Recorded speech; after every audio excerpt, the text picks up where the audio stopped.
अस्सलामुअलैकुम। Kitchen with Shaheen aunty में मैं आप सबको खुश आमदीद कहती हूँ।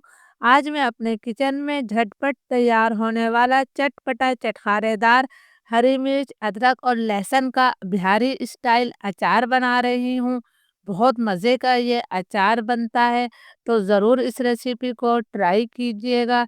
इसके लिए 200 ग्राम मैंने मोटी वाली हरी मिर्चें ली हैं और 100 ग्राम ये मैंने तेज़ वाली पतली वाली हरी मिर्चें ली हैं।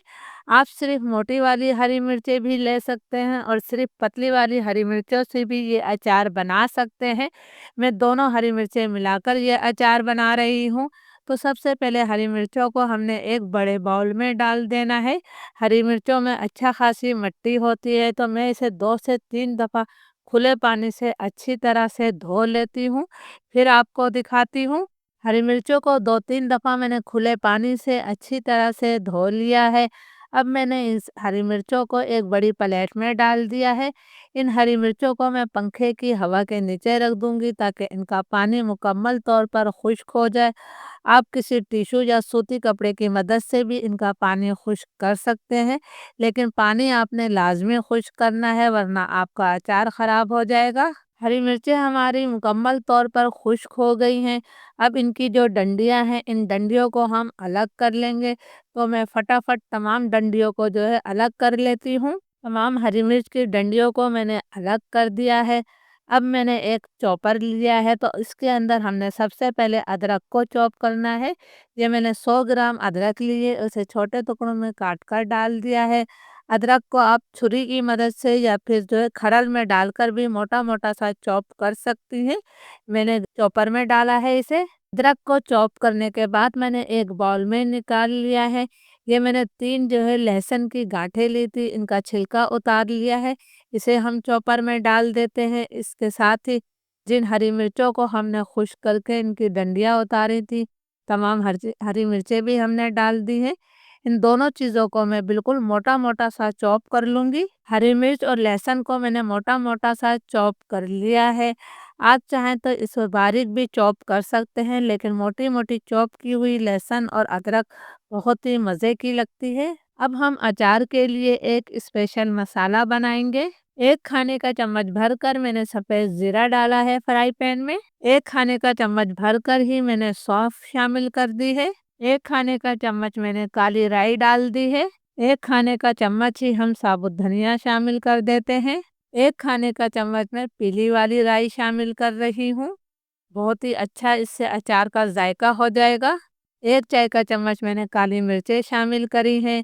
लो मीडियम फ्लेम पर इन तमाम मसालों को मैं इतनी देर तक भूनूंगी कि इनका हल्का सा कलर तब्दील हो जाए और इसमें से खुशबू आने लगे। 2-2.5 मिनट तक मसालों को मैंने भून लिया है। इनका कलर तब्दील हो गया है और इसमें से अच्छी सी खुशबू आ रही है।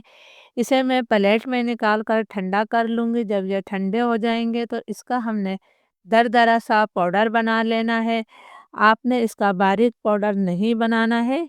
जिन मसालों को मैंने ड्राई रोस्ट किया था उसे मैंने मोटा मोटा सा पीस लिया है। ये तमाम मसाला मैंने डाल दिया है। 1 चाय का चम्मच भरकर मैं इसके अंदर रेगुलर नमक शामिल कर रही हूँ। 1 चाय का चम्मच भरकर ही मैंने काला नमक डाला है। बहुत ही मज़े का जायका आता है इसका अचार में। 1 चाय का चम्मच ही मैंने लाल मिर्चों का पाउडर शामिल किया है। आधा चाय का चम्मच हम हल्दी पाउडर डाल देते हैं। अब तमाम मसालों को मैं पहले अच्छी तरह से मिक्स कर लेती हूँ। मसालों को मैंने अच्छी तरह से मिक्स कर लिया है।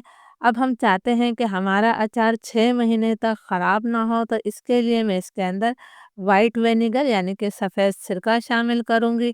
तो मैंने क्वार्टर कप इसके अंदर सफ़ेद सिरका डाल दिया है। इसे भी हम अच्छी तरह से मिक्स कर लेंगे। आप इसके अंदर 1 चाय का चम्मच भरकर कलौंजी भी शामिल कर दीजिएगा। इस टाइम मेरे पास मौजूद नहीं है। माशाल्लाह बहुत ही प्यारी मसालों की खुशबू आ रही है। सिरके को भी मैंने अच्छी तरह से मिक्स कर लिया है। अब मैं इसके अंदर सरसों का तेल शामिल कर रही हूँ। तेल को मैंने अच्छी तरह से गरम करने के बाद ठंडा कर लिया है। ये 200 ग्राम तेल है। अभी आपने इसमें चम्मच नहीं चलाना है। 10 मिनट के लिए इस अचार को ऐसे ही छोड़ दीजिए। 10 मिनट हो गए हैं। आप देख सकते हैं कि तेल इसके ऊपर आ गया है। अब आपने इसे एक दफ़ा अच्छी तरह से मिक्स कर लेना है। आप इसे किसी भी एयर टाइट कंटेनर में भरकर रख लीजिएगा, ये 6 महीने तक बिल्कुल भी ख़राब नहीं होता। आप इसे अभी के अभी खा सकते हैं। आप इसे चपाती या पराठों के साथ खाइएगा, खाने का मज़ा दुबाला हो जाएगा। इंशाल्लाह आप मुझे दुआएँ देंगे। इजाज़त दीजिए, अल्लाह हाफ़िज़।